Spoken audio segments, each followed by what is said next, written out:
gegayuane bapakmu nggih. Ning supaya rancak bledug cilik-cilik niku aja nganti dadi kelilip. Mikira ta resikane.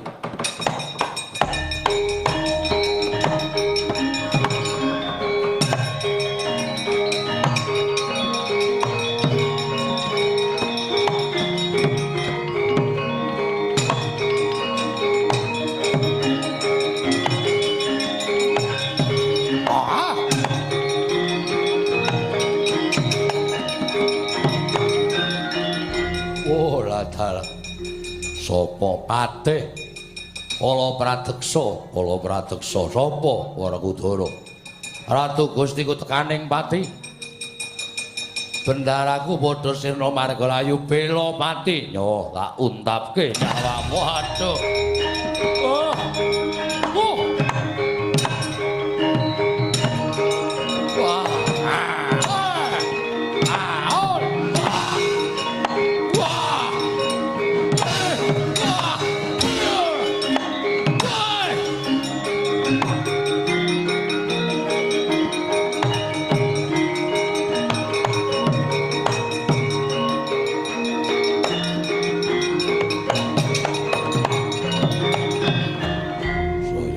saya akeh